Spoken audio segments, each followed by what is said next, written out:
नमस्कार, स्वागत आप सभी का फर्स्ट इंडिया न्यूज देख रहे हैं आप और मैं हूं आपके साथ पूनम शर्मा सोनी। चलिए सबसे पहले बात राजधानी जयपुर की करेंगे, क्योंकि सुबह सुबह भूकंप से गुलाबी शहर थर्रा गया।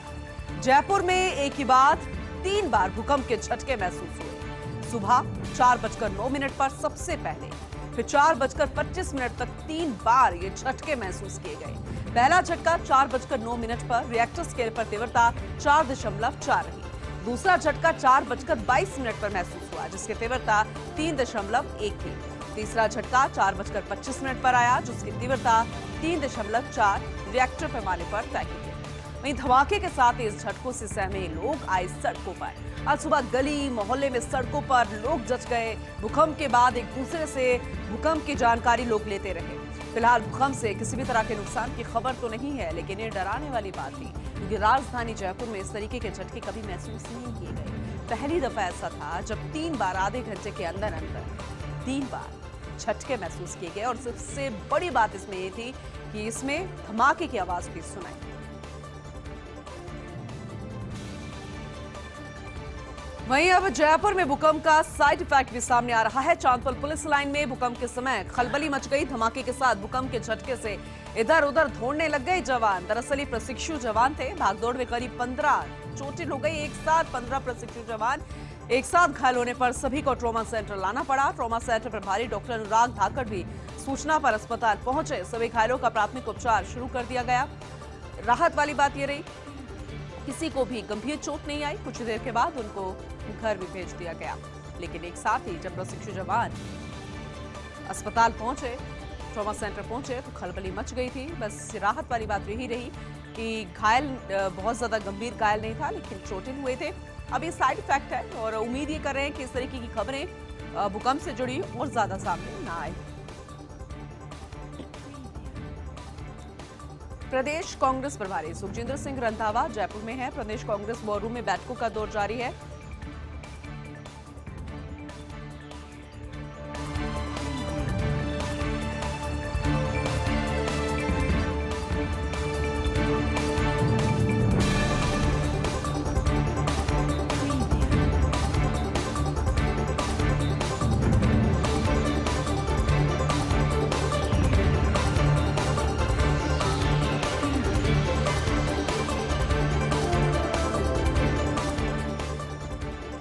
तो प्रदेश कांग्रेस वॉर रूम में बैठकों का दौर जारी है। पीसीसी चीफ गोविंद सिंह डोटासरा की मौजूदगी में बैठकें ली जा रही है।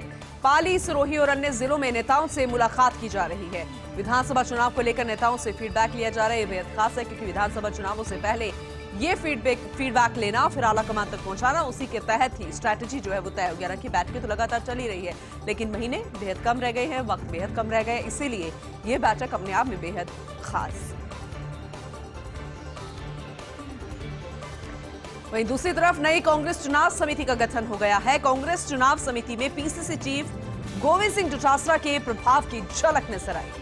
पूरी लिस्ट पर डोटासरा की ही छाप है। संभवतः राजस्थान में यह पहला अवसर होगा जब चुनाव समिति के गठन में पीसीसी चीफ को इतनी तवज्जो दी जा रही है। और इसका अर्थ यह है कि टिकटों के चयन में भी डोटासरा का एक बड़ा रोल रहने वाला है। हालांकि ये पहले ही कहा जा रहा था। जिस तरीके से मुख्यमंत्री अशोक गहलोत अभी स्वस्थ नहीं थे और इस चक्कर में वो वर्चुअली ही मिल पा रहे थे और किसी कार्यक्रम का हिस्सा बन रहे थे, और ऐसे में उनकी गैर मौजूदगी में पीसीसी चीफ ने भी एक महत्वपूर्ण रोल अदा किया था। हालांकि उनका एक दायित्व भी बनता है, संगठन को मजबूती देनी है और सत्ता के साथ साथ संगठन को भी धार देनी है। उन्होंने भी अपने दायित्व को निभाया, लेकिन जो उनका रोल रहा और अतिरिक्त रोल रहा, वो भी उन्होंने बखूबी निभाया और एक बड़ा रोल आने वाले समय में भी देखने को मिल सकता है। राजस्थानी भाषा को मान्यता को लेकर सुप्रीम कोर्ट से बड़ी खबर आप तक पहुंचा रहे हैं। राजस्थानी को संविधान की 8वीं अनुसूची में शामिल करने की मांग, और इस मांग को लेकर दायर जनहित याचिका को सुप्रीम कोर्ट ने खारिज कर दिया। सीजेआई डीवाई चंद्रचूड़ ने याचिका खारिज करते हुए याचिकाकर्ता से कहा कि आप किसी भाषा को 8वीं अनुसूची में शामिल करने के लिए नहीं कह सकते। याचिकाकर्ता ने कहा कि इसी तरह का एक मामला सुप्रीम कोर्ट द्वारा पहले ही निपटाया जा चुका है और 8वीं अनुसूची के तहत किसी भाषा को शामिल करना ऐसा कुछ नहीं है जिस पर हम परमादेश जारी कर सके। यह एक नीतिगत मामला है। सीजेआई ने पूछा कि सिर्फ राजस्थानी क्यों, अन्य भाषाएं क्यों नहीं। सुप्रीम कोर्ट ने याचिकाकर्ता केंद्र सरकार के पास जाने को कहा, यानी कि याचिकाकर्ता को कहा कि आप केंद्र सरकार के पास जाइए। सीजेआई ने इसे नीतिगत मामला बताते हुए कोर्ट की दखल से इनकार कर दिया है, यानी कि उस याचिका को ही खारिज कर दिया। सौर के बाद अब विंड एनर्जी में भी प्रदेश अव्वल होगा। जी हां, देश में विंड एनर्जी पोटेंशियल में राजस्थान सबसे आगे है। National institute of wind energy की स्टडी रिपोर्ट में खुलासा हुआ है और ये वाकई में बेहद अच्छी खबर है। विंड एनर्जी जिसे लेकर हमें पवन चक्कियां नजर आ जाती है उन खुले मैदानों में जहां पर कहते हैं कि सबसे ज्यादा गर्मी पड़ती है। डेजर्ट एरिया है, लेकिन वहीं से जुड़ी एक अच्छी खबर। 150 मीटर पर पवन चक्की लगने पर 284 गीगावाट बिजली उत्पादन है और अब तक इसे 127 गीगावाट बिजली उत्पादन की संभावना थी। जोधपुर, बाड़मेर, जालोर, जैसलमेर, प्रतापगढ़, बांसवाड़ा में तेज हवा रहती है। अब सरकार विंड एनर्जी प्रोजेक्ट के लिए बड़े निवेशक लाने की तैयारी में है, यानी बड़ा निवेशक, यानी कि बड़ा निवेश, यानी कि और भी ज्यादा बड़े पैमाने पर ये पवन चक्कियां लगेंगी और एक अच्छा राजस्व जो है मिल सकता है। ये बड़ी खबर, अच्छी खबर। वहीं रासायनिक उर्वरकों के संतुलित उपयोग की दिशा में एक नई पहल केंद्रीय कृषि मंत्री नरेंद्र सिंह तोमर ने इसे लेकर जानकारी दी है। कहा है कि देश में अब वैकल्पिक उर्वरकों के साथ किसान बढ़ेंगे।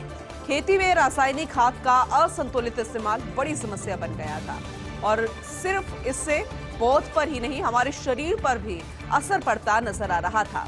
कई सालों से भारतीय कृषि में संरचनात्मक बदलाव के प्रयास किए जा रहे हैं और नीतियों में परिवर्तन, निवेश, वित्तीय सहायता, तकनीकी हस्तक्षेप में किया जाना।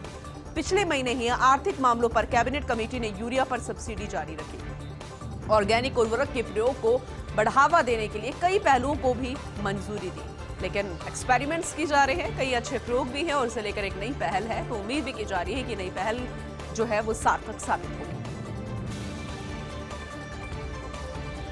वेल्टन सीकर, जी हां, वेल्टन सीकर पुलिस, ये हर कोई कहता नजर आ रहा है। एनकाउंटर में मार गिराया मक्खन गैंग का बदमाश सुरेश। श्री डूंगरगढ़ के मोमासर गांव में डकैती कर भागे थे ये बदमाश। चूरू और रतनगढ़ पुलिस इन बदमाशों का पीछा कर रही थी। इधर सूचना पर एसपी सीकर करण शर्मा ने कड़ी नाकाबंदी करवाई। भागते हुए रामगढ़ इलाके में बदमाशों की कैंप पर गाड़ी पलट गई। फिर पुलिस और बदमाशों के बीच आमने सामने की फायरिंग भी हुई और इस फायरिंग में बदमाश सुरेश की गोली लगने से मौत हो गई। मृतक सुरेश मीणा थाना अजीतगढ़ के सावलपुरा निवासी बताया गया है। गैंगस्टर आनंद पाल के बाद एसपी सीकर करण शर्मा का यह दूसरा एनकाउंटर भी है। अभी भी इलाके में अन्य डकैतों को पकड़ने के लिए एक सर्च ऑपरेशन चल रहा है और इस पूरी घटना में जो डकैत थे वो अभी फरार बताए गए हैं। उसे लेकर सर्च अभियान लगातार जारी है। वही बात वीर हनुमान धाम सामोद रोपवे की करेंगे। दरअसल ये फाइल वीर हनुमान मंदिर के रोपवे को शुरू करने का मामला पिछले 4 साल से चल रहा है। ये रोपवे पिछले 4 साल से काम संचालन पर सियासत अब होनी शुरू हो चुकी है। चिट्ठी और जवाब का खेल चल रहा है। सरकारी महकमे में यही तो चल रहा है, चिट्ठी भेजो फिर जवाब का इंतजार करो, जवाब आता है फिर चिट्ठी लिखो। हर बार विधानसभा में विधायक रामलाल शर्मा ये सवाल उठाते हैं। कल विधानसभा में उठे सवाल पर विधानसभा अध्यक्ष बोले, कहा केंद्र जब तक एनओसी नहीं देगी तब तक संचालन नहीं हो सकता। स्पीकर की प्रतिक्रिया पर बीजेपी प्रवक्ता रामलाल शर्मा ने कहा कि राज्य सरकार अपना काम करे, केंद्र से तो हम एनओसी ले आएंगे, यानी कि पूरा काम राज्य सरकार को करना है, एनओसी तो आ जाएगी। गलत तथ्यों के आधार पर जनता को गुमराह किया जा रहा है। अभी तक तो सरकार ने वन विभाग को जानकारी भी नहीं दी, ऑनलाइन रिक्वेस्ट भी नहीं की है। सरकार और कलेक्टर के बीच ही रोपवे की फाइल घूम रही है, यानी कि चिट्ठी फिर जवाब। और अब ये कहा जा रहा है, यानी कि रामलाल शर्मा की तरफ से कहा गया है कि ऑनलाइन रिक्वेस्ट वन विभाग की तरफ से नहीं की गई, क्योंकि उनसे रिक्वेस्ट लेनी भी जरूरी है। उनकी सहमति के बाद ही वो जो संचालन है, वो जो तय सीमा है उस रोपवे की, उस पर अगर सहमति बनती है तभी संचालन शुरू हो पाएगा। लेकिन सरकार और कलेक्टर के बीच ये रोपवे की फाइल घूम रही है। भूकंप के झटके आज सुबह हर किसी ने महसूस किए और ऐसे में प्रदेश के मुखिया अशोक गहलोत भी चिंतित हो गए हैं। भूकंप को लेकर मुख्यमंत्री अशोक गहलोत ने ट्वीट जारी किया। आज सुबह राजधानी जयपुर व प्रदेश के कुछ अन्य हिस्सों में भूकंप के तेज झटके महसूस किए गए थे। अभी तक जान माल की हानि का कोई भी अप्रिय समाचार प्राप्त नहीं हुआ है। अधिकारियों को विस्तृत अवलोकन करने के निर्देश दिए गए हैं। हमारी नजर स्थिति पर बनी हुई है, ये कहना है मुखिया का। उन्होंने आगे ट्वीट के जरिए कहा कि सभी की कुशलता की कामना व प्रार्थना करता हूं। आप गंभीरता समझ सकते हैं और ये संवेदनशीलता भी है एक मुखिया की, जिनकी जिम्मेदारी बनती है, क्योंकि हर कोई सहम गया था, सड़कों पर सुबह 4 बजे नजर आ गया था। और ऐसे में प्रदेश के मुखिया ने इस गंभीरता को समझते हुए ये कहा है कि जान मां के आने की कोई अप्रिय खबर तो नहीं आई है। मैं सभी की कुशलता की कामना व प्रार्थना करता हूं।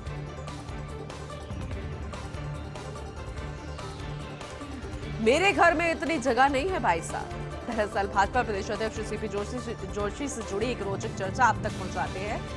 रोचक सी बात भाजपा प्रदेश अध्यक्ष सीपी जोशी की अक्सर नेताओं के स्वागत सम्मान में अनेकों उपहार मिलते हैं, जिनमें तलवार, साफे, गदा, शॉल, पौधे, मिठाइयों से लेकर अन्य तरह के उपहार होते हैं। सीपी जोशी के पास उपहार तो आते हैं तो ज्यादातर को वो वितरित कर देते हैं। पिछले दिनों पश्चिमी राजस्थान से ही एक दल आया हुआ था। जब प्रतिनिधिमंडल ने स्वागत में मिठाई दी और उपहार दिया तो सीपी जोशी ने सर से लगाकर उन्हीं को ही वापस लौटा दिया। इतने में कार्यकर्ता बोले, भाई साहब ये तो आपके लिए है, ये तो बड़े नेताओं को देने की आम परंपरा है। तो ऐसे में सीपी जोशी ने कहा कि भाई साहब मेरे घर में इतनी जगह ही नहीं है। दरअसल सीपी अक्सर ऐसे उपहार भिजवा देते हैं जरूरतमंद लोगों में भी, और ये उनकी एक कार्य छवि जो है वो भी नजर आती है, क्योंकि वो एक बड़े पद पर है और ऐसे में उनकी इस तरीके की छवि जो कि जनता में भी एक संदेश देते हैं।